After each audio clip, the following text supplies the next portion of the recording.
So welcome back everyone to a very, very special episode on the podcast. We all love him in Scotland and afar, and after this episode you're going to love him even more. I have Stephen Purdon, more commonly known as Shellsuit Bob from River City. I am on a mission to inspire young people because someone once told me, Amanda, your current circumstances don't necessarily mean that that's how your life pans out. I thought Stephen would be the perfect guest to demonstrate this. He is an East End boy with a 19-year successful career as an actor. I wanted to pick his brain and find out his secret. He really is living proof that it shows it doesn't matter where you come from, what acting school you go to or you don't go to. All of that stuff is only going to get you so far. Stephen coming in this podcast means so much to me, and it just says so much about who he is as a person and how much it means to him to give back and particularly invest his time in the young generation. Our mission was to inspire, so if you enjoyed the episode, guys, please share it far and wide, give us a nice glowing review and some shiny golden stars.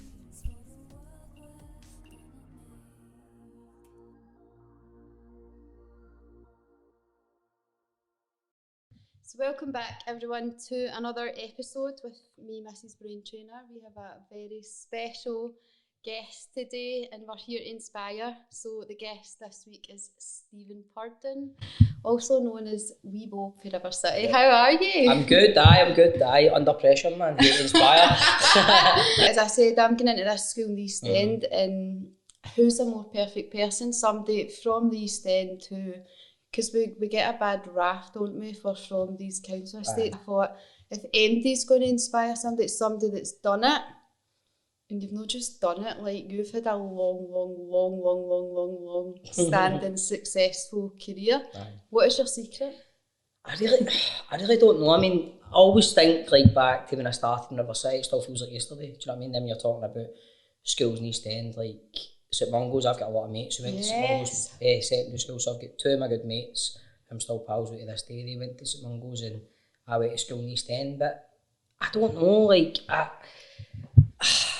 I just like to think I'm still grounded and still who I was back then. Obviously I wasn't. If I look back, we've all made mistakes over the years, we've all done things in the past, but when I look back I like to feel I've got the right people in me. I've still got the same pals I had since I went to primary school, secondary school. Been with my wife for 20 years. We went to primary school together and secondary school and so we've been together for years. So I think that's a lot to do with it. Like if you're doing something you enjoy, which I'm lucky to make a living out of doing something I enjoy. If you've got the right people in the background around you, and you just don't let things affect you too much. I think that's the secret. That's my opinion anyway. And a bit of luck as well. I think we all need a bit of luck. I think there's times when I've been in River City where I've thought, right, this is the end, man, when a new boss has come in and you feel like you need to prove yourself here again. You've been in this job and then a new boss comes in. I think I've just been lucky, like writers and stuff. My character's easy to write for, I think. And were you in from the day one? Aye. I'm the only one left for the original cast. And I was, when I started, I'd done a couple of things, like a couple of these small parts in different movies, and I went to college, but I didn't like college. I just didn't feel like I didn't fit in. None against the place with alongside college, it's got a good reputation in that, and there was good people there, but it just wasn't for me. So I started River City and it was a 3-month contract, and my character came in and didn't have any family.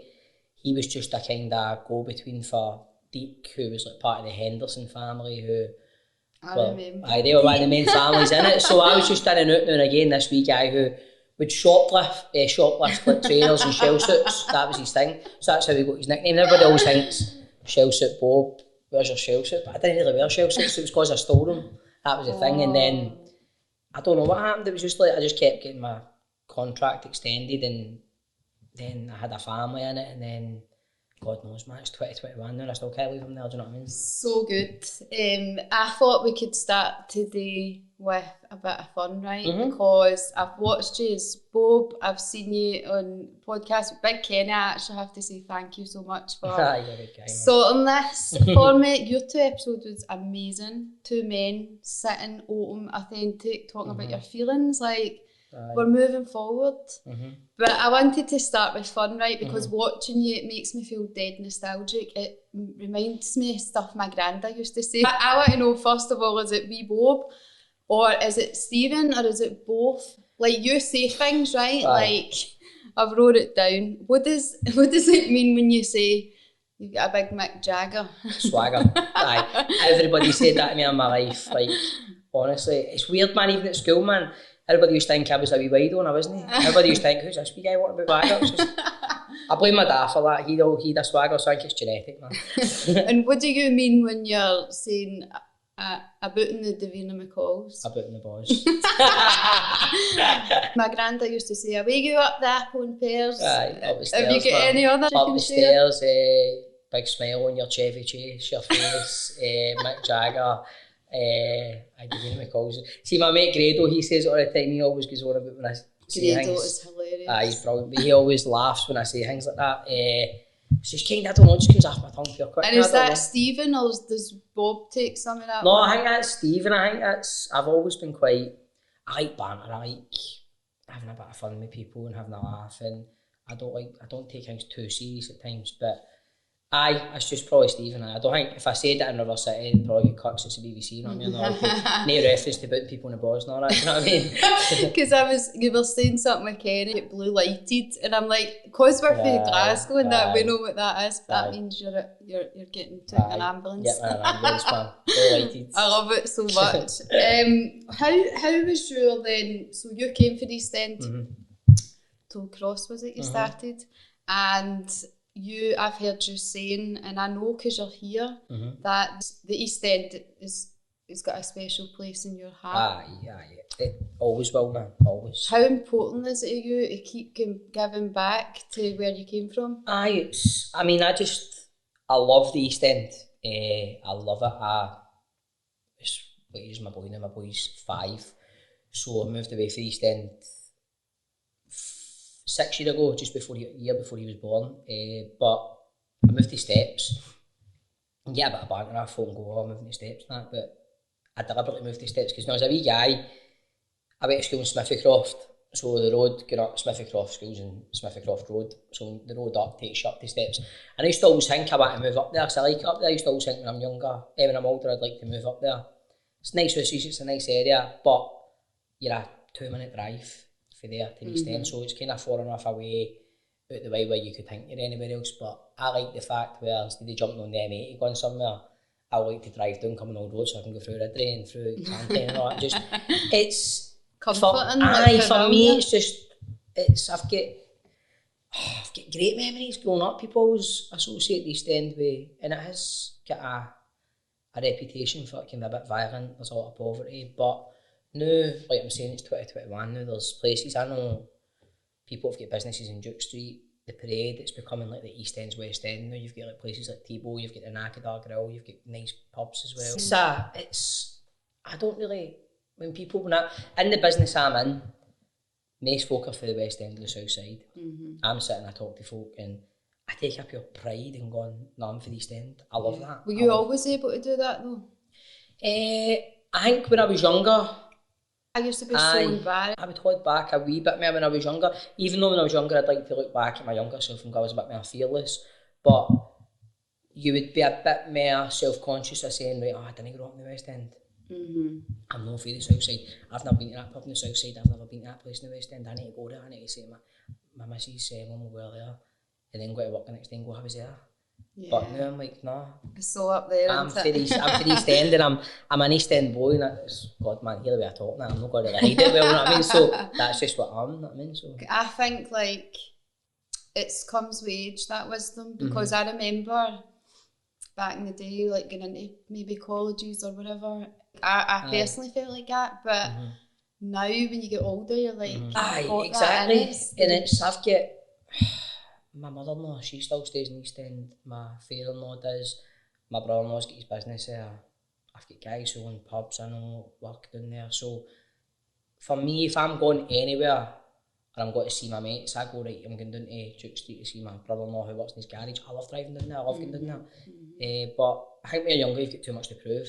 Yeah. You've got, I don't know, there's just something, as I say, when I was younger, I was a bit more fearless things and I didn't overthink things too much, but there is certain things you did overthink and you became a bit self-conscious about, and you didn't want to tell the truth, maybe, if you know what I mean.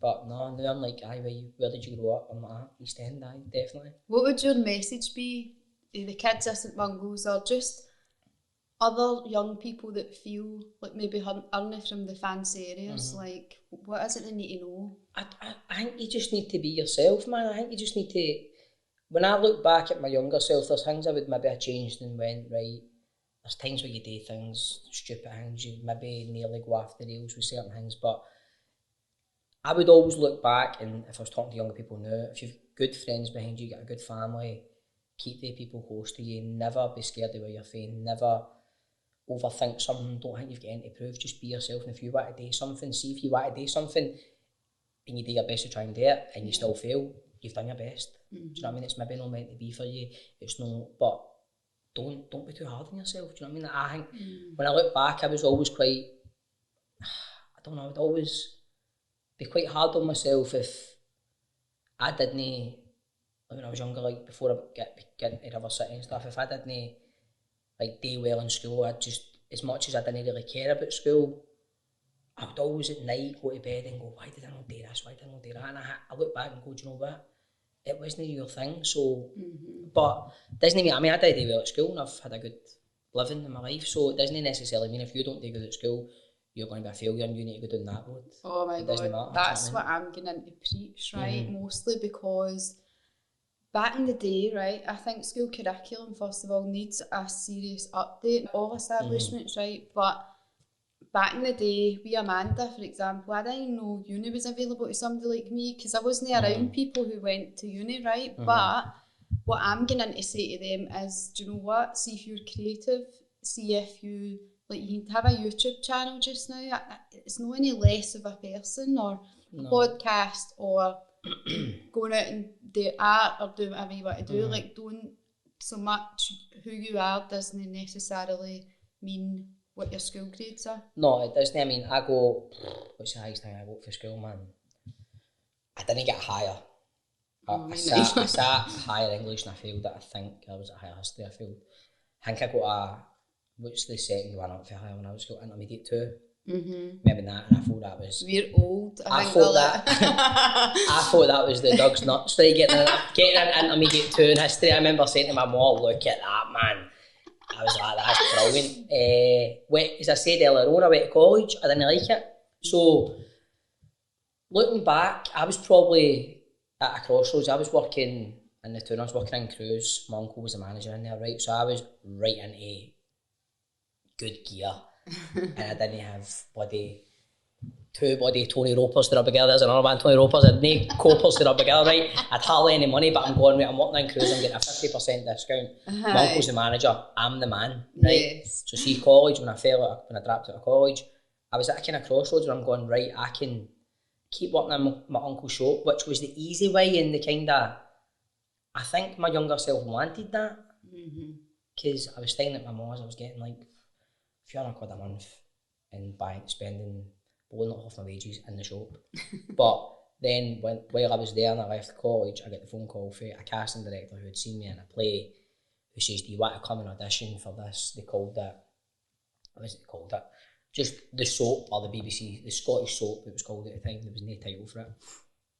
Which so was that through school that the acting stuff came about? Well, it was, because that's another thing, like, in Spiffycroft, I don't know if they do now, I've not been down for a long time, but they didn't do drama. There was no drama department, there was a music department. And I was a wee bit into the music department, but... a keen rapper. Nah, I'm obsessed with music and movies, right? That's what I pure love, music. And has that always been the case? Always, man. I worked on a news agent when I was a wee guy, and my first wage I jumped into Avalanche Records. I don't know if you remember that, just at the Boat Maybe Cannon. galleries, it's Dundee Street or something, and it was a record store, and I used to spend all my wages on CDs. Pink Floyd, The Doors, The Beatles, Rolling Stones. I was a wee bit of a stoner when I was younger, like listening to stuff like that. So I loved all that music, and I still do love that music. But so I didn't really do drama or anything at school, but I wanted to get into music a wee bit. Can you sing? No. I always wanted to play the guitar, right, but I cannot. I'm tone deaf, right?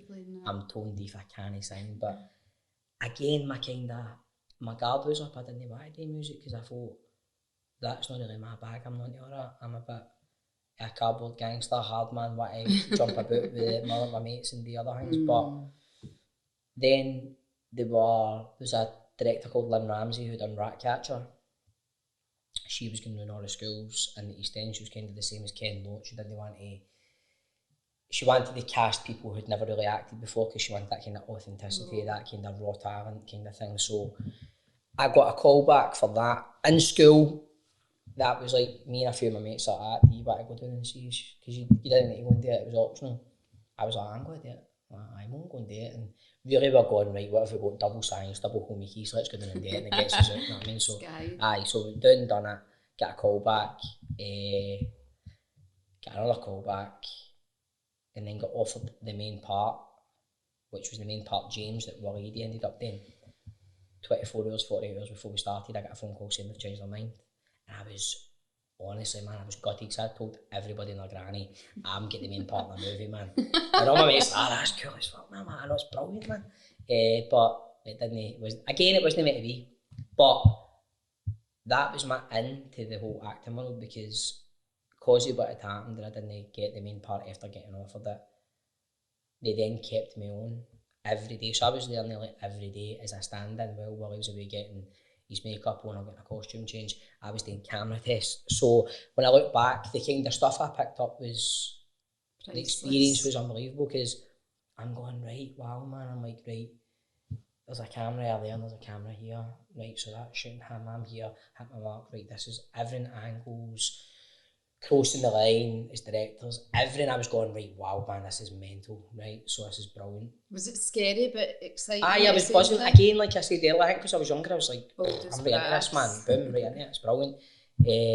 But then watching Willie doing the scenes going, what are you doing that? I mean, so all that kind of stuff. But it was amazing. And then I done the same kind of thing happened later.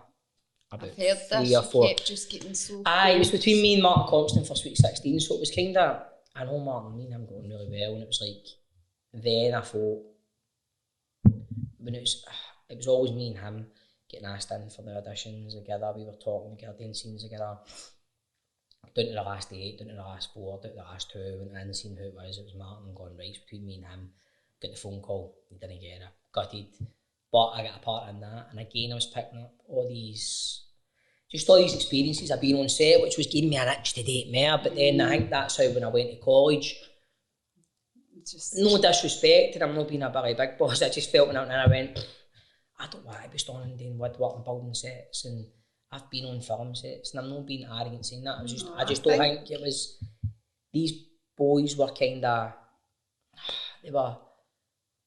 they were talking about acting in a way where I'm going, no, that's not the way it is. It's conflicting what you've seen with your eyes. You're like, no, that's how it might what you wanted to go, but on a real, set, it's no. And there was a guy there, was one of the main teachers, and I'm like, the way he spoke about stuff, and he was a bit, had his favourites and all that, and I can't be bothered with games like that, I can't be bothered with bullshit like that. I'm like, this is not for me. So I think the only thing I picked up in college was smoking. I started smoking, do you know what I mean? So I was like, just out smoking all the time and going, right, 20 mile per lights here, 20 mile per lights there. I'm like, right, and taking days after going to work in Uncle's shop, so I'm going, I'd rather be making a bit of coin and being in there. But it wasn't for me. But again, like I said, without doing Ratcatchers, it's hard an experience as both in one. It was a wee bit heartbreaking at the time, man.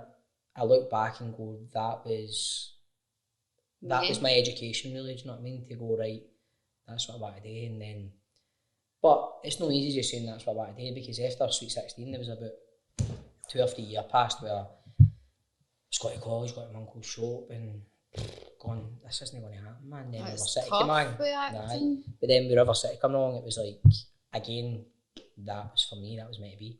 Well, that's funny you keep saying this meant to be thing, because I said to you before we went live that I feel like I manifested this. Right? Right. No, I know I manifested it. We might call it a different word, but do you not feel like, based on how that came about for you and the type of things that happen, do you feel like that is meant? Aye, because if I'd go to the park in Sweet 16, I wouldn't have went and done River City. Because I remember at the time there was myself, Martin Compton, and Marie Fulton, who was in Sweet 16. There was William Eadie, who was in it. There was a lot of people similar ages coming through, and we all went into River City. Martin didn't. I think River City was meant to be shellsuit. I was meant to be shellsuit. It's as if I find it hard to. There's no much different, man. Know what I mean? There's no much acting required. Know what I mean? We're very similar. So I was like, that was meant to be for me. I think because obviously Martin's career's went a totally different way. I've went a different way, but we're still just boys who were meant to be that way. So it was. I think leaving college, going right. I'm not going back to college. I'm going to work in my uncle's shop. And then it was about a week later getting that phone call from Vicky. Vicky Beattie was the casting director at the time, who'd seen me in a play that I'd done at a theatre group I went to. And she says, do you want to come and audition for this? And again, I'm going, I don't know if I can be asked to do this, man. I'm going to go here and it's going to... And the same thing happened. It was like, I get down to... The same thing didn't happen, I go to the park obviously, but it was like, I got a call back here, a call back there. So it's a long process, you know what I mean? So it's not just like, unless, I don't know, you're Robert De Niro, you don't need audition. I mean, audition process is long and grueling where you go, right, there's 50s, there's 25, there's 15, there's 8, there's 4, there's 2, and then I got down to the final 2 again. And I remember when I went back and I got the phone call saying I've got it, man, I was like... Scared to tell me I was purely... No, but I was the opposite. I was like everybody in the shop, man, I'm off, man, I'll see you later. But then when they said a 3-month contract, I remember phoning my uncle going, I keep my job, but just in case this doesn't work out, you know what I mean? So, I don't know if he's still keeping it for me, you know what I mean? Do you know what the lesson I took for what you've just said as well, for maybe a young person, is that you never know who's watching. You don't. And that's came from a play that you did. Aye, you don't. Way back. You really don't, man. Especially in the business I'm in. Aye. Like, any young person that wants to go into it, the advice I would give them is you need to be prepared for rejection. Do you know what I mean? You need to be able to accept that, because that's the thing. Like, any young actor could go in for an audition, and the part they're going for, they don't get. But see that audition, see the person that's auditioned them, they've got a project on the go that's going to be filming in a year's time, and they'll go, see that wee guy I just seen, he's perfect for this. But they'll not tell you that at the time, you know what I mean? Because you need to wait till everything's finalised, and then they'll go, right, that wee guy was seen for that, get him in. And then you just don't know. You really don't know. That's so exciting. Aye, and you're doing a play, there could be, I don't know, daft things like, I've done pantos and stuff where I go out and it's pure deed, like in a morning show, but see that morning show, see the 2 guys sitting up the back row, they could be from anywhere, so you just do not know, you know what I mean? So there's so many, this business, especially in Scotland, the business up here is so small, but it's so competitive, and there's always things happening where anybody could be up for anything. I love that. So always be your best self. Always be your best self, man. Always, that's what we always say, man. Stephen, who were you as, I know now you're a family guy, you love the quiet life, you've been with Nicola 20 years, you've got 2 wee whippersnappers yourself now, but who were you as a teen? What was your house like? Was the environment stable? Like, I would say, like, I grew up with my dad till I was about just before I was a teen, and my mum and daddy split up when I was younger. So then my mum and dad then had my mum come back on the scene. My mum's a lot of people say I'm like my mum. Well, I used to be like my mum. She likes her night suit and all that, and I used to like my night suit. But then I went and stayed with my mum because they had a custody thing where my mum got custody. So I don't see my dad for years. So it's one of the ones. It was a bit, I I'm not going to sit here and go, oh, poor me, wasn't it? I never really wanted for anything. Because back then we get told to go Aye, so it was kind of like, it was maybe looking back at, now that I'm a parent, it was maybe a dysfunctional family I had, but at that time I didn't really know that. I didn't want for anything. Yeah. My mum always got me what I wanted. I wasn't spoiled or anything, but I wasn't living in poverty or anything. But then my stepdad came on the scene and he's just like my dad, do you know what I mean? So it was kind of stable that way.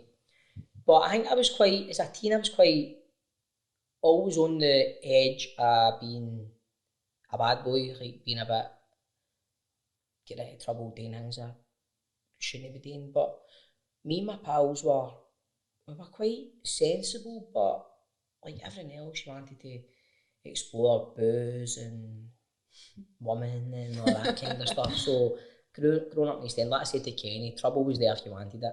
It was, man, it's there, like, and that's like a lot of young kids are talking about St Mungo's and that, like, I'm sure trouble's there if they want it. I know it is, because I know that area. I know St Mungo's down there, you've got like, Forsyth, Barrowfield and Calton and all that kind of areas, and I grew up Calntine, Redray, them were West Smithycroft, you had lots of boys coming from Blackhill, Casey, so I grew up in that quite a hostile environment at school where, like we're talking about earlier on, I've got a Mick Jagger, I've got a swagger, so I used to get quite self-conscious of that, going, all these boys got to Central School, got all these boys to Blackhill, Casey, got Farmock, and then like the Rock and all that shut down, so you'd all the jit coming to my school, and it was like, do you know what I mean? Like, but no, I'd done things I shouldn't have done at times, and I was in trouble at school. Like I said, I wasn't great at school, but I don't think I could have been so much more worse. Do you know what I mean? Having that interest though, did that help you come away from? Aye, because it's like,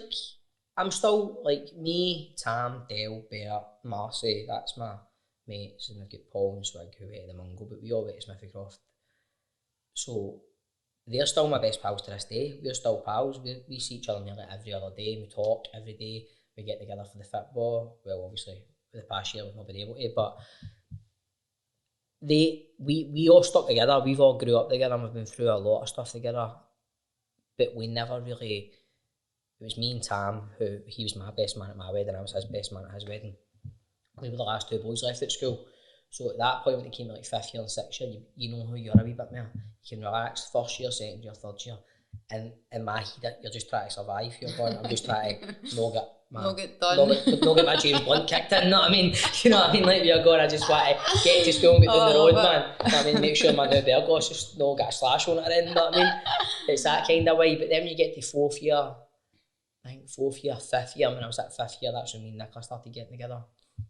And you feel like you're a bit more, you're at this school and you're going, right, me and Tam are walking about, you've got a common room, you're in the common room, you think, a big boys go, this is great, now we run this school, now we're cool, you know what I mean? Because all the hard men are away and they've got a trade, you know what I mean? And if they come back, they would learn, you know what I mean? But you're going, so it was schools, I've got really good memories of school. I've got memories where I get caught drinking and my mate ended up in the hospital, get stomach pumped. I've got bad memories but that's just all part of growing up, and yes.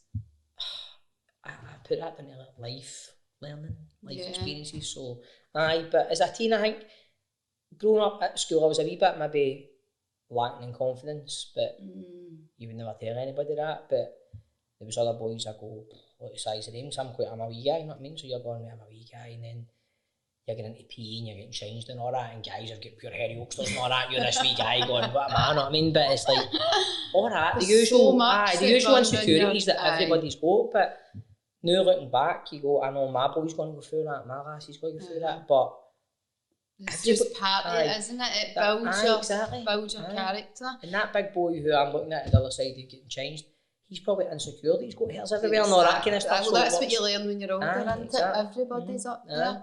See, like, say, my parents also split up when I think I must have been about 8 or 9. Both went on to have other families. I was sort of just on my Todd. But at the time it was great, because I'm like floating between homes and stuff like that. But looking back for you, with your dad not being there, do you feel like that, some people could use that and it could destroy them, but is there a sense, you've got two options, have you ever used it to fuel you and drive you? Well, I was devastated, man. I remember when I went to stay with my mum, because me and my dad were really close, we'd go to football, he'd always take me to the games and all that, and Rangers are a big part of my life. I love Rangers, I'm obsessed with Rangers, that's all I want to talk to folk about. I love football, but he was one, me and him used to go to football every other week. And we were really tight, and we'd always have nights where we'd sit and watch Cheers, show my age now, not me, we'd sit and watch Cheers and get a Chinese and all that kind of stuff, but then that just stopped and I went to stay with my mum. I think the first house we stayed in, my mum, so that was for Tollcross, and we went to Greenfield, and then was it Greenfield? Greenfield, and then we went to Carntine, and that Carntine was my home I grew up in. But I never really, he came and seen me for a while after it, and then it's weird when, what we on now, 2021, when about 2010, he got in touch, just out of the blue. His wee boy got in touch, he's got a son now as well, his boy got in touch, curiosity got the better of me, and I gave it a go. I says, right, alright, I'll meet you. Met the wee guy, then seen my dad again. We were probably in contact for about 6 months, then I realised I've made a mistake, man. I shouldn't be doing this. Then I felt no well. I was in the hospital for a while, and then I just decided, nah, I don't need that. It was too much. The wee guy was wanting too much from me, where I was an only child growing up for years, and then I've got a wee brother, my mum and stepdad had a wee boy, and that's my brother really. He's 18 now, and it's like, having a other family, I was like, I seen things in my dad that I go, nah, I don't need that in my life, I don't. Yeah. The poor me cared, the world owes me a living cared, and I'm going to get that to fuck, I can't be bothered with that, so. But I tried it and it didn't work, so. At least not just tried. And it was always going to eat away at me if I didn't, so, nah, it just didn't work. But I never really used it where I go, no, like I say, I never wanted friend. The older I go, I went, he's the one that decided he doesn't want to see me, so. Yeah. Fuck that, and I'm a parent now, and I've got 2 wings, and I can never. When you think I can't put that into. It blows my mind where I go, my daughter and my son. If I was to walk away from that, man, I'd probably kill myself. Do you know what I mean? 'Cause my wings are my world, man. So. I had the same kind of situation where my mum and dad are always in my life, still are, but he'd like 5 other children to somebody else. I've got my wee brother Graham who's 16, but there ended up. This sounds terrible, my poor dad. But another kid popped up, like a sort of one that wasn't kind of known about. But I was like, what age would I have been? This was a couple of years ago. I'm 35 now. I've got a daughter at 18 next week. And for what I've seen, she didn't have the best intentions for my dad either. But I was just like, some of my brothers and sisters took to do her. That's fine, man. That's wasn't for that's me. That's their prerogative, man. But I was kind of like, nah. It's like I'd opened this can of worms, man. But then it became difficult to then go, look, because the wee guy couldn't accept it. His boy was. I look back and go, the wee guy really just he wanted so much when I'm going. See if I was a plumber or a spark, would you still want the same for me as what you want me, man? No. It's because I'm on the telly, I'm no daft, you know what I mean? So I was like, nah, it's not for me. But especially when you can see it a mile away. Yeah, I mean, you can see it coming. That wee lassie took my dad's phone at one point, and they had a they were drinking or whatever, left me a voicemail. I was for you. Anyway, we better not go down that. But I'm just, you can see when you're not in that mental space, you're like, avoid, that's exactly. Nah. Right, I want to talk to you about what I think a lot of, what I've experienced in my life, and wondered if it was a part of your success as well, right? So I was an extra for like 7 or 8 years. Like, I think I stopped in 2016. I was a mum, and I was doing it alongside college for a bit of extra money and a laugh. And my agent knew I had no interest in acting, or I was genuinely there for a buzz, right? It was fun. But most of the extras that go are, they're right serious about getting into acting, right? But for some reason, I would always get wee lines in that, and like, they hated you for it. They'd be like, why was the back of my head just seen? I'm quite happy for it, just, it's fine. But Sonia kept putting me out for things, and I guess what I put that down to is, because it wasn't a talent thing, but it was work ethic. I wasn't a pain in the arse. I showed up in time. I was reliable. there's this belief, I can't remember what actors I've heard say it before, but it's like talent will only get you so far. Aye. But then there's all that other stuff. And I feel that's why I got so many jobs, and I wondered if in the acting world, is that the case? 100%. Especially in where I worked in at River City, it's like there's such a, you know yourself, you've been there, there's a call sheet, you need to get that call sheet finished. It can be like 16, 17 pages and it's a lot to shoot, but If you get divas. there's no room for high maintenance, man. See if you come in and you think you're Robert De Niro and you want this and you want that, you're not going to last. I've seen so many people come in that are really good actors, but they don't last because they've got a bit of baggage and they think a lot of themselves. I know I'm not the greatest actor, but I think a lot of why I've stayed there, the longevity that I've had there, is I don't have any. I believe you keep your mouth shut and your ears open. Do you know what I mean? You go in, say your words, get off. Come on, do it again, get off and go up the road. See if you bring any more shit in. It's not going to, people down there, it's not going to last, no. They're not going to, I think the way you conduct yourself and the way, even like a runner comes in, a runner to me is just as important as the director, the actors, like the crew, the extras, everybody to Hillary worked in the canteen, everybody's in the same boat down there, so I think that's why River City was always my favourite gig, because it is like a family. It is, everybody's in it together, nice. man. And you've got to, and if anybody comes in and thinks they're above it, which there's so many people have come in and go, it's a soap, man, I'll come in, it's above it. I've seen lots of young actors come in who think they're really jack of lads, and they come in and I look back and remember myself, even myself when I started, I thought I'd won the lottery, man. I'm like, I just want to soak all this up, but you get some young actors this day and age, I think a lot of it's down to pressures. It's not their fault. A lot of it's social media and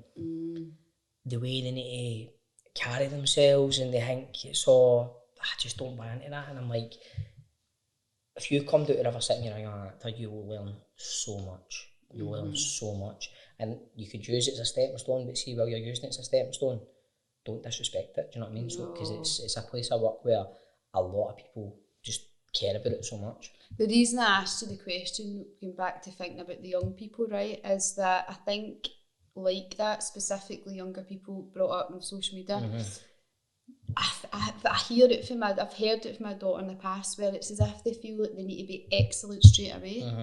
And it's like, for you, obviously you're 19 years in the line, so you're obviously really good at what you do, but at the beginning, I believe we're all just winging it, showing up, and if you've got the work ethic and you can behave yourself, 100%, man. It's going to get you places. I remember, like, I'd done Ratcatcher on Sweet 16, but I still didn't have a clue what I was doing on a set. Really, when it was me and I'm this character, and I'm not just the wee guy who's standing for Willie, or the wee guy passing on the bike in Ratcatcher, I've got dialogue, 2 pages of dialogue, and I'm coming on set, right, and I'm with my wee Gordon McCorkle, who's playing Deke at the time. And I remember they said, right, take your eye line. And I'm like, right. I'm like, what's eye line? I'm like, what? And me Gordon's standing like that. Staring and I'm going like that. What the fuck is he staring at, man? I'm like, right. And I'm like that. And me and him were total chalk and cheese. We were opposites, man, right? He'd been a child actor. He'd done lots and lots. So he was quite experienced. And we get put in a dressing room together. And we shared the dressing room together for 10 years and became really, really good friends. But in the beginning, I'm going, I am not going to go with this guy one bit. Because he purely was so polished, didn't know what he was doing. But then, when I'm like staring at it, and he told me, I'm like, eyeline. I'm like, oh, no, I know, I didn't, but they want the eyeline, I didn't hear them saying that. Try to pure wing it, as you're saying. But then, through that, again, you need to just go, right, I don't know what I'm doing here, so I need to learn. Own it. Instead of these wee guys this day and age coming in going, some actors recently have come into River City, young people who I go, what are you doing? You're a good guy, man, but just shut your mouth and go and do your job and just listen to other people. Again, I can sympathise with them because I grew up kind of 90s, early 90s in River City, where the pressure wasn't as much with what I look like on Instagram or what I look like on Twitter or what I'm seeing on Twitter or how many followers I've got, why she unfollowed me. I don't give a fuck about all that stuff, but nowadays these youngsters, that's their life, man, where it's like, do you know what I mean? So talking about like influences now, right? I had this guy, I had a daughter when I was 17, single parent for a long time. as I say, came from Red Road Flats, Springburn, etc. Nobody around you were encouraging you and telling you could be something, right? So it took me, I was 19, I was at this young parent group, this guy called Jim Bowman, who I always say changed my life, right? But he basically introduced me to a book about the mind, and that's how I became obsessed. But he told me at that group that your life, your current circumstances don't necessarily mean that's how your life's going to pan out. Really, looking back, can see depression, you know, it was hard. It's, you know, it's fine, it was a journey, it's made me who I am today, but was there ever anybody like that in your life, like a positive influence that lent you their belief?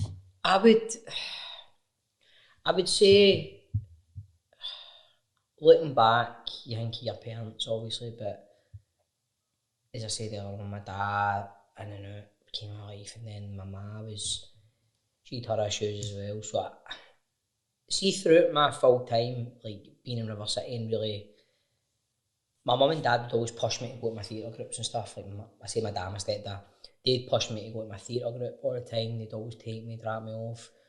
So to an extent, but the older I got, I would say my wife, man. Like I'd say Nicola, because it's like she knows my deepest, darkest secrets, my insecurities, this and that. Yes. And I've been with her since I was 17, she was 15, and we're still together to this day. So I look back and go, I was with her before River City. I was with her when I worked in the news agents, when I worked in Cruise, and then when I couldn't deal with college, she'd always kind of push me to go, no, just keep doing it, you can do it. And like, nah, I'll just keep working my Uncle Shop. No, go to that audition, go and do it. I'll sit and go through it with you, all that kind of stuff. And to this day, I'm still getting auditions where, even though I'm working like consistently, and there's no many actors that work as consistent as what I've been lucky enough to do for nearly 20 years, constantly with River City, but there's still times where I'm feeling pure depressed when I go for an audition, and we're not filming River City in the summer, and I've got an audition for something, and I don't get it. But Nicola's always there. She's always there. Continuous She's support. always there. See, when I was a 19-year-old boy starting River City, and I was shitting myself, and Nicola was there for me when I came home that day, to being 37-year-old now, and came home with 2 weans, and Nicola's still there. So for me, Nicola would be the one who I would always say through every stretch. But good times and bad times as well. I mean, there's times where she could have easily walked away from me, man, where I've been fucking stupid when I was younger. River City was, for me, fucking Game of Thrones, like early, like 2006, 2007, that you'd maybe nearly let things go to your head. And she's always been like, get a fucking grip. Aye, her and my mates have been always like, get a grip, you know what I mean? That's so good. You also have a very cool, like, working on the thing with as an extra, your wee family, right? I'm biased to how Scarlett, for example. Aye, she's brilliant. Scarlett's the type of person who, when I'd be walking down the corridor, how's your daughter? Aye. Like, and so my question is around about the confidence thing. Like, do you get confidence being an actor? Does it help you be more confident in the real world? Does that come from that, the work situation as well? I think confidence is a really strange thing when you're doing what I do. Because I remember saying this to somebody, I've been there nearly 20 years now, but my confidence was probably higher when I was younger, when I was there. So see, the older I get, I think a lot it comes with the pressures of having a mortgage, having 2 kids to provide for, having a wife, having bills. Whereas even when I look back at my younger self, I'd walk in there and no gear.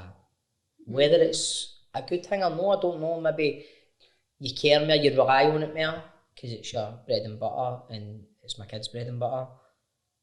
So confidence is a weird thing, man, where I go, there's still days to this day where I go in and go, I think I was rubbish here. Was I good there, man? Was I good there? So when you question yourself, whereas I would never think twice when I was younger, going, no, I was brilliant there. So it's weird, do you know what I mean? It's a weird thing. You're fearless, I keep saying. I believe I was more fearless when I was younger, but see my younger self, 19, starting in River City, I wouldn't want to be a 19-year-old in this day and age. I don't think the pressures of this day and age for myself, I don't know if I could when I think that. about my daughter, I'm just like, No. The kids have been shafted big Aye, time. big time, man, big time. See, being an actor, right? You're playing a character, you're playing a part, and you're trained to do that. But see, because you're an actor, do you find that you're, like, if say you're walking down the street, I believe most people are being their authentic self, right? When you're an actor, do they stand out like a sore thumb when somebody's not being genuine or kind of playing a part, or is that just no an actor thing? Is that just your intuition? Right, so like, what do I notice people if they're not being themselves? Can you see if they're trying to be something or not, or is that completely different? I think a lot of that stems from, I'm a great believer, like, where I've grew up, I can notice somebody who's a pure fake, a Ricky Lake. Do you know what I mean? Do you know what I mean? So I can notice that. Do you know what I mean? Where I go, nah, man, this isn't it. Do you know what I mean? Like, I think so. I think I could notice that. My wife, she's the absolute. Whereas, see, I'm saying that to you, right? So, but see, if my wife was here now, she'd be like, what are you talking about? Because I'm quite trustworthy right away. I used to be. The older I've got, I'm like, nah. But I'd always be the guy going, oh, come on in, have a pint. One, I'll sit with you, blah, blah, blah. Everybody have a good time. And my missus goes, I don't like him. Aye. My missus is like, no, he's a wrong'un. A wee bit, when I won't touch on my dad, I think Nicola was supportive of his ending. You do it, you want to do it. But she was always like, I don't think this is, do you know what I mean? So, I feel like now I'm a bit more guarded going who I let into my, because I don't need them else in my circle. No. I don't need them. I'm 37, I've got 2 Waynes, I've got the same pals I've had all my years. I don't need them else, you know what I mean? Good. I just always wondered if, because you come to that, because I've went a few, I don't know if you know, but Franco Hooley did actually have a wee part. I went to one of Frank's. As well, I'm friendly with Frank, he's been on the podcast as well, but he done I'm a hypnotherapist, right? So there is an element of performance, especially with the kids when you're making their hands stick together and all that. Right. But at the beginning, it takes confidence to be that person. So Frank was posting about this authenticity, take a leap of faith in yourself, and I was like, I like that. I like to go out my comfort zone. So I would always go to wee things like that just to keep things fresh. And I noticed that a lot of the actors, I don't know if this was just me, but I picked up on, I got a sense that a lot of people that were there don't actually, aren't comfortable. So this guy, for example, he was like, oh, I can turn the tears on as soon as the camera goes, but I don't show emotion in my day-to-day life. And I'm like, what? I know. It's there's so many people, I don't know name names, but people who, a lot of people in the street, if they spoke to so many people in River City, because in River City, public feel like they own you. Yes. So if I'm walking down, if I'm doing Panel at the Pavilion down the road there, you're in the tune all the time, and I love that, man. I love Glasgow, I love the whole, that time of year, Christmas, the tune's pure heaving and it's brilliant. I like all that, and people are coming up to you, but there's other people that I work with in River City who would hate that because they've got pure, I don't want to be near people like, because they're like pure Scarlet, this, that, blah, blah, blah. So, but again, as I'm getting older, when I'm younger, I probably thrived on that more. I loved that. But when you get older, you're like, right, I don't know. I think the way the world's went, especially the last year, I feel there's a lot of, like, as I said, like Big Kenny talking about, like, I never really experienced anything in like the mental side of stuff where I would doubt myself or have second thoughts about going into tune. And now I'm going, right, do you want to go there? Do you want to do this? Because for the past year, you're kind of, and there was times during that first lockdown when I'm like, I can't, where's my confidence went to? Why am I doubting myself? What am I going to do for my citizens? Start back? I don't know. What am I going to do? How can I provide for my Waynes? There's all that element of, it all comes down to confidence, I think, where is the world going to be the same again when we go back to them? Like, they're calling it Freedom Friday yesterday because we can all go places. I know some people are going, I don't want to go anywhere now. I don't want to go. And I'm like, I know what you mean, mate. I can get that, understand that. Institutionalised. Oh, totally, man. Totally. In your own house. You spoke to Kenny about, like, the mental health stuff. And I got the sense that you can worry a wee bit about, Aye. like, men. I think it's so like hurtful to me that men take so much pressure on being, you know, that provider, because that was pure and still to you, and it, like, just that worry, and the used to sitting there just talking about that was so refreshing. Is that something you're trying to, especially having a wee boy?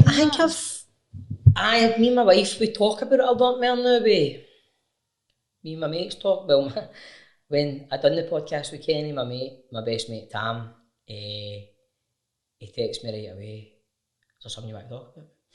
And I'm like, no mate. He's like, because you know I'm always here, and I'm like, so that's good. That's so because nice. he would never talk like that, my best mate Tam.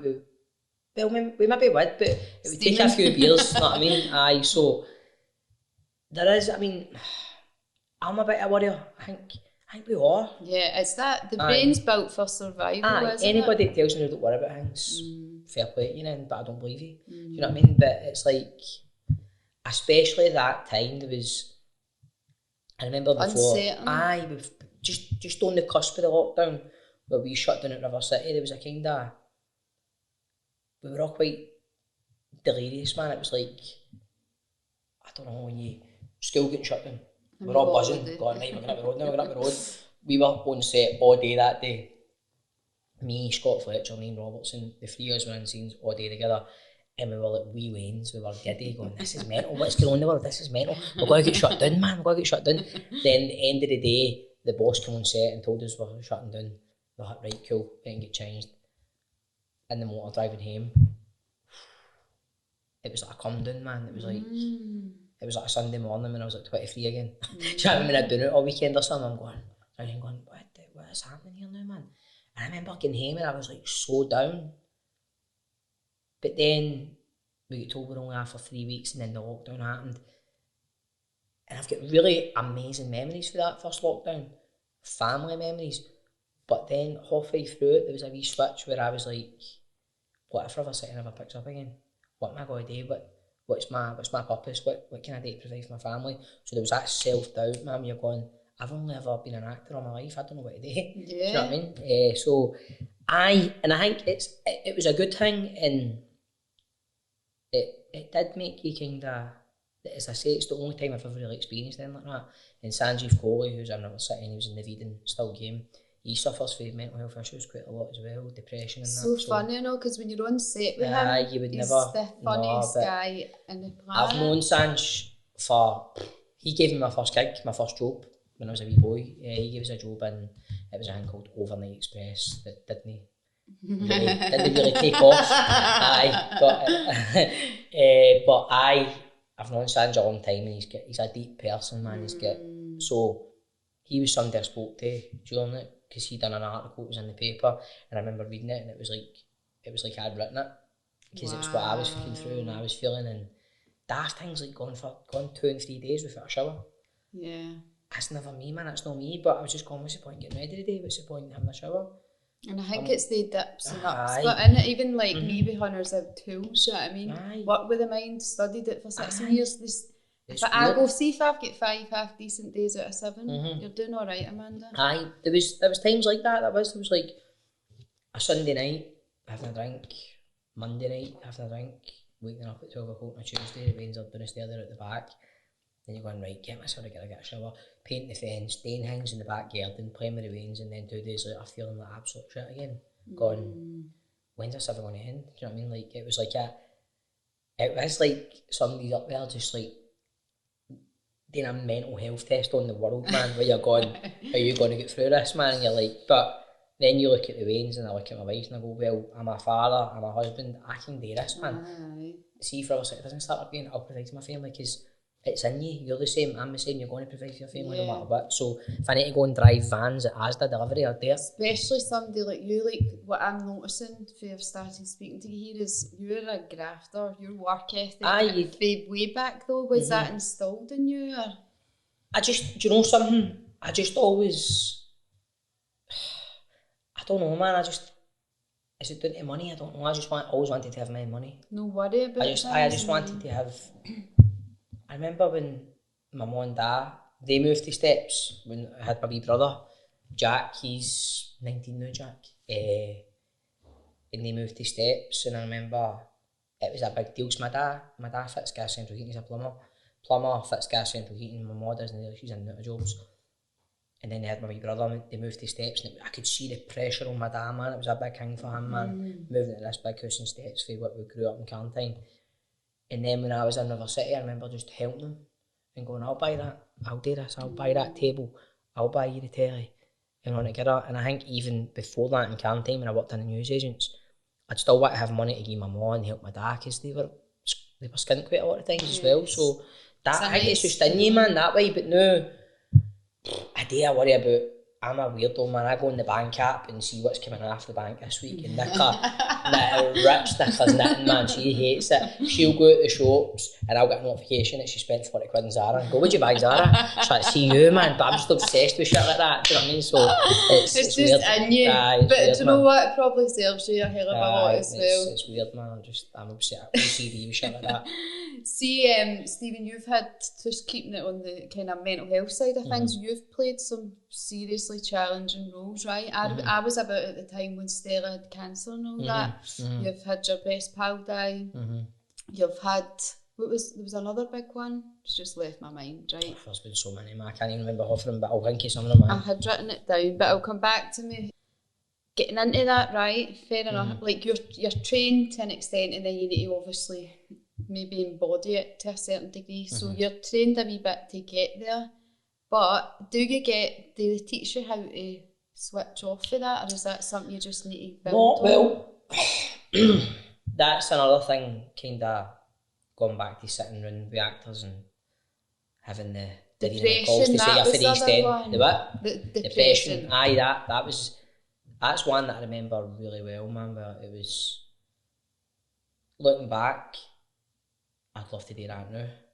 Do you know what I mean? Because of what we've all been, I would love that now. Looking back, I never really understood it. You do a bit of research into it, but like I said, you've not really got time to do stuff like that. Whenever City came on and when we workshop this scene for a while before we actually shoot it, you can't do that. You need to go and do it. So, the training aspect of it, for me, I didn't get much training because I jumped out of college. So that's another thing of sitting around. Do you feel like that served you, but? Aye, I do, and it's another thing I'm kind of proud of. Do you know what I mean? Like going back to saying I'm for the East End, I'm proud of saying that now. But before, years ago, people, I went to study at RADA, I went to the academy, I went to this. And I'm like, I went to Bankside College for 3 weeks. You know what I mean? So it's like, But again, I've been so, what I've got out of River City fills me with pride for a wee guy who never trained. So I love, like, I've had all these storylines in the depression, man. Kind of came off the back of Stella, going back with Stevie and leaving, and then Deke dying, and then there was so much. And I remember one scene in particular that we had where I think Bob was thinking about killing himself, and it was just me staring in the mirror, but they done like a green screen thing, and I'm just looking in the mirror, and I'm ready to take all these pills, and it's one of the most challenging scenes I've ever had to do, where I had to do that and then just break down greeting and see having to just do that, man. It's like, but that was like, I remember that week in particular, was just so much of that, where such heavy storylines, but then you're getting home, and I think Layla was no long born, my daughter at the time, and you're getting home, so you're driving home for a full day of doing pure depressing stuff, where Kira's greeting, I'm greeting, we're all in these scenes where you're greeting, then you're getting home, you're like your dad and your husband to Nicola, and it's like, I think sometimes like that, like when I'm really busy, like a lot of people say, like, if you're with your partner too much, you get pissed off each other, but me and Nick are the opposite. When we're there together so much, we have a great time, so we're so similar, but no seeing Nick a lot and working constantly, then coming home and you get a bit ratty, you've not got time with the way, so I need to go and learn all these scenes that I'm doing tomorrow, I'm sorry, but then she's understanding, but then I can see she's a bit pissed off, I bite it, she's being pissed. So it's hard to switch off, do you know what I mean? Same in my job, I'm always in people's minds, easy, man. Back to back, and you're going up the road, and it's difficult just to go from one environment to the next, but it's your job, innit? So it's just kind of, you need to do it. And is there any kind of, did they talk you through it though? Like Big Frank played a rapist. I know, man, I know. But how do you, and I've spoken to know, him about man. it. I know, his was for I remember that, man. He's played there's something about, you know, getting done in and all and sailing down a river. Like, but I don't know the deadly. Nobody tells you how to switch off, man. You just need to. I think that's a missing link. Aye, maybe, man. Maybe it's never. No, that I've ever experienced anyway. In all my time doing what I've been doing, I've never experienced. Because I feel that must affect maybe no certain people, but other folk. I feel like I'm a bit. As I said there, I'm a wee bit OCD. If I'm first up in work, we start shooting at 8. Everybody will tell you I'm the first in the building nearly. I love being early. Especially if I've got a big day, I go in, I've got my own routine where I go in, have my breakfast, like to sit and have my breakfast in the canteen and then go and sit in my room and just chill and just go out my lines and just look at it. in the zone. Be like an hour and a half early, people go, what are you in at fucking 5 to 7 for? Because I want to be, so, and I've got another thing when we're doing, if I'm in every scene, I like an early finish. The crew are always buzzing about an early finish, and I like to go, right, if I'm in every scene here, I want to get finished early, because I don't want, people. Exactly that, people know I'm in every scene, so I want people to know I'm fucking doing it. Plus, I like to, when I finish, have a wee 10 minutes just sit in my dressing room after it and go, right, that was good, man, just go through everything and look at what I've got tomorrow. So maybe that's me switching off a wee bit there. Yeah. But then it's like, oh man, you go home now and it might be bath time with the rains. It might be reading the book to my wee boy that he's got his school book for the morrow, having a bit of time with him, and then before you know it, it's 9:30 at night and you've got about 8 scenes to learn for the next day.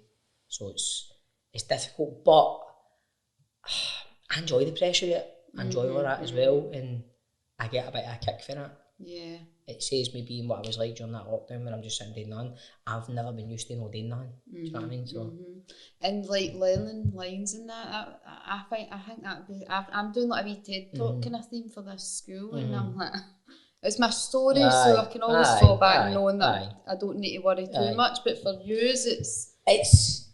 I've been so lucky, man. Like I've never. We also have a joke in my work about it. I've got a bit of a photographic memory, man. I can.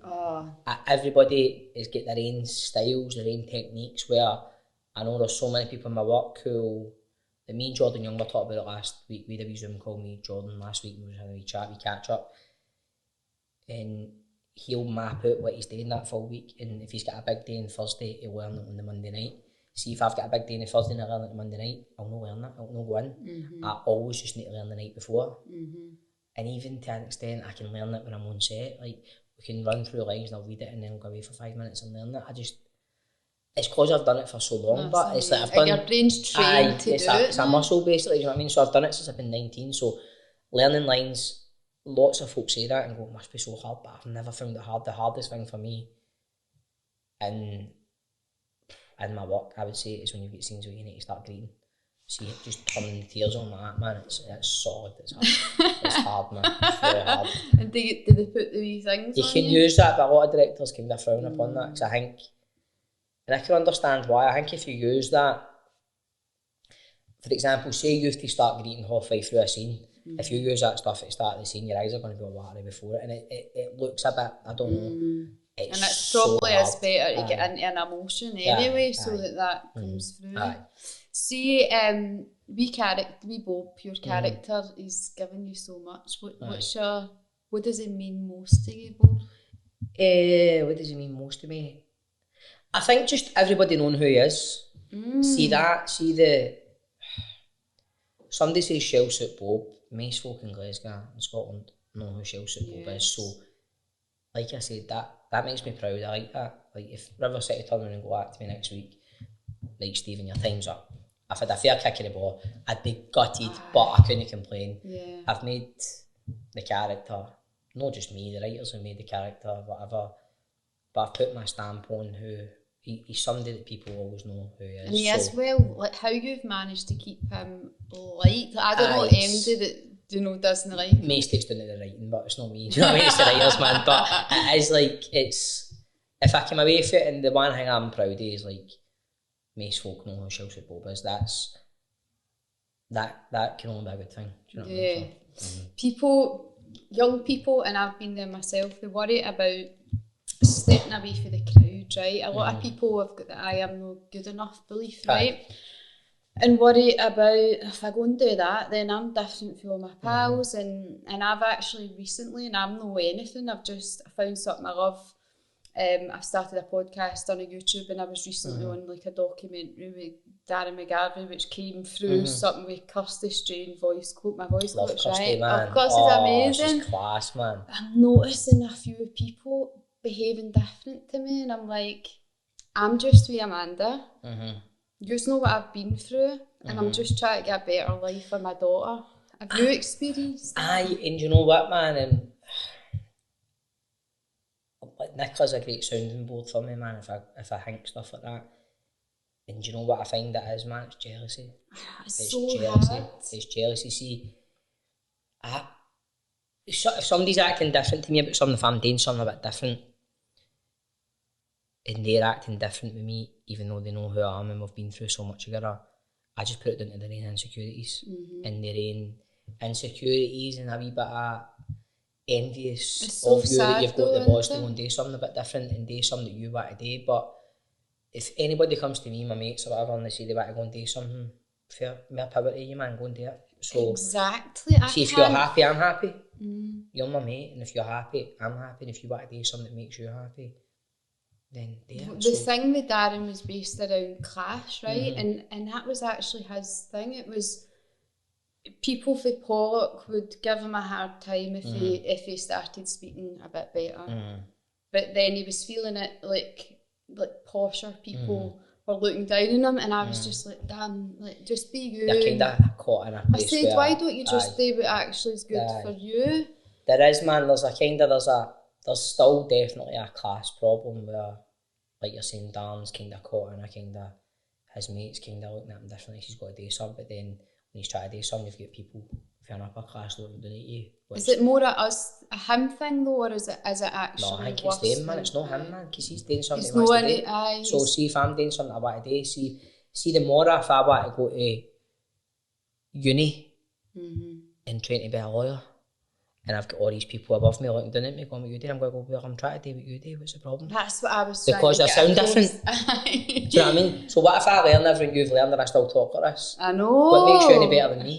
There's none. So I booked Kirsty's in like a girl group through a friend of mine. We're friends now, but I started this podcast last year in like strong Glaswegian accent, and I just booked Kirsty because if I want this to be in the ears of a lot of people, I need to be able to speak a wee bit clearer. That's all it was. But I've had so many wee comments as if I forget who I am, and it's like, I'm just but like, if you're going to do that, it's for me and my job.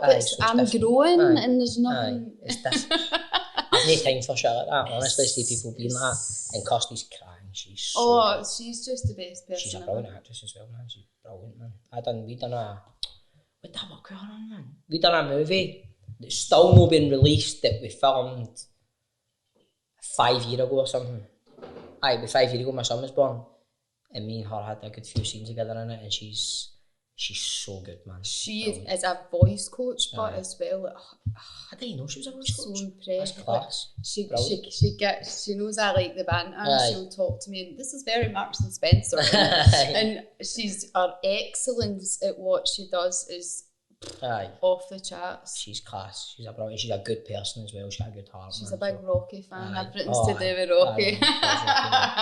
Stephen, what I loved, one of the lines you said near the end of Kenny's podcast, and you just said to him, when it comes to kids, you get it what you put in.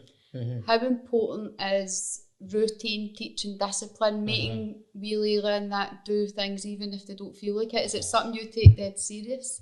I'm at the moment, Layla's 8 now, so I'm noticing she's becoming so much more aware of the world, if you know what I mean. Yes. And it scares me.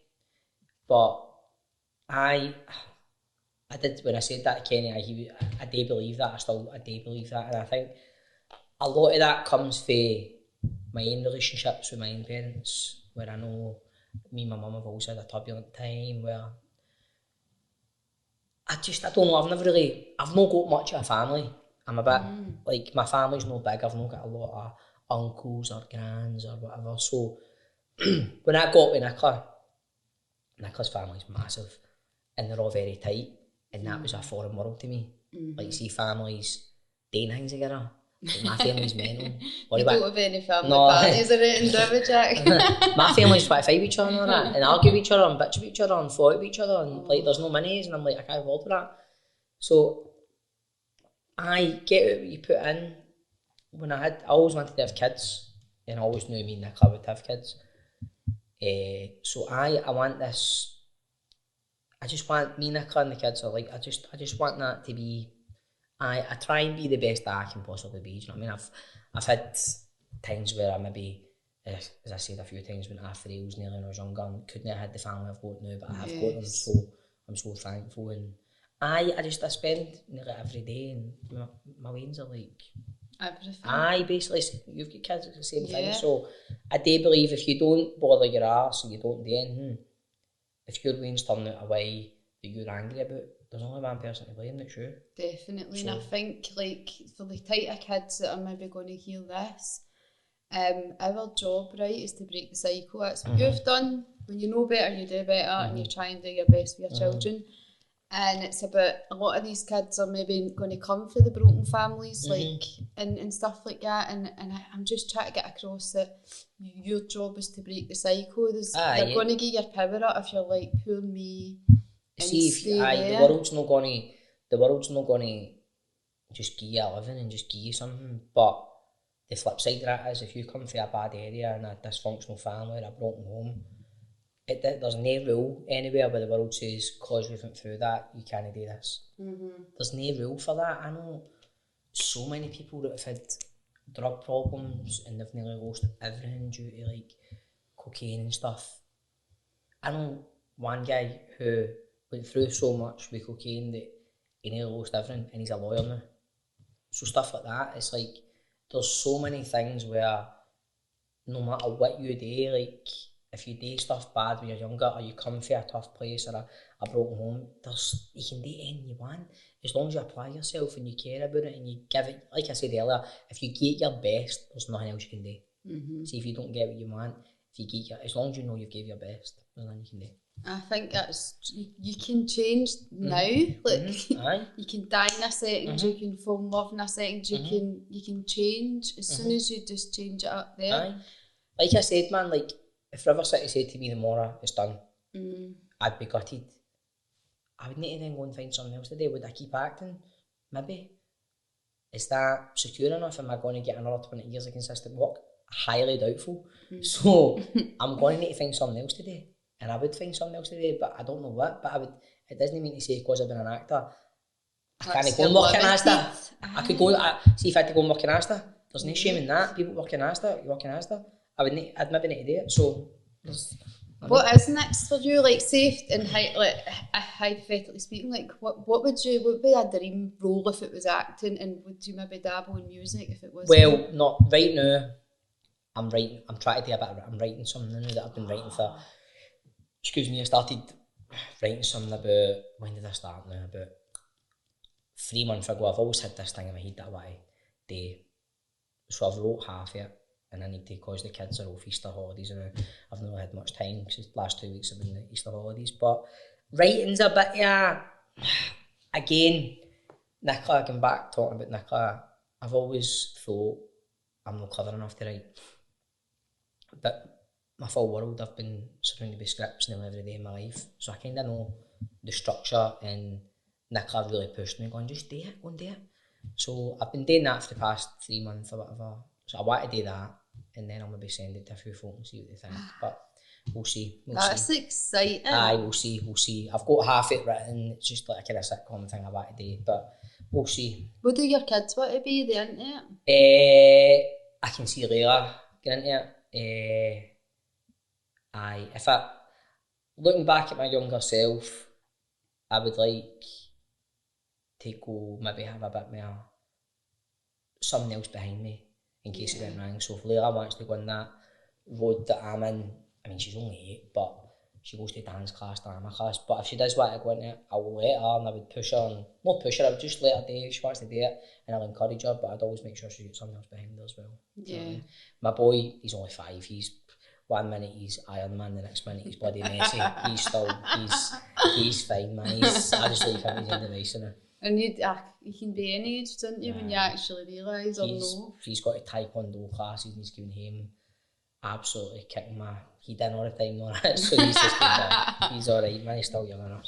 Just to finish up then, what is there any advice you would give to your younger you that you've not said? I would maybe just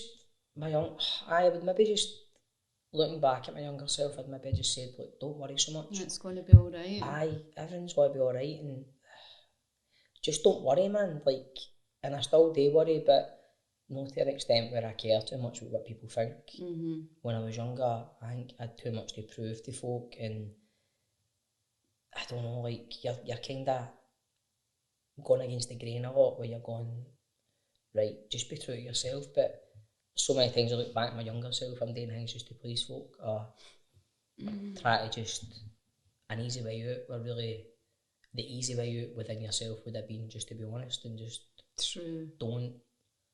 Lying's one of the worst things you can do, kidding on your something you know, and it never gets you anywhere. It's very freeing, just. And I've learned it the hard way a few times, where I've made big mistakes when I was younger that have nearly totally changed the path of my life, and just the truth and just being true to yourself and just talk to people, and you know what I mean, stuff like that, man. I love it. I really appreciate your time. No worries, thanks for asking me to come on, man. I enjoyed it. I'm excited. Could you do me a favour and wish my daughter Tegan a happy 18th birthday, please? How you doing, Tegan? Happy 18th birthday. Have a belter, pal. All the best. Mwah. Amazing. Thank you so much.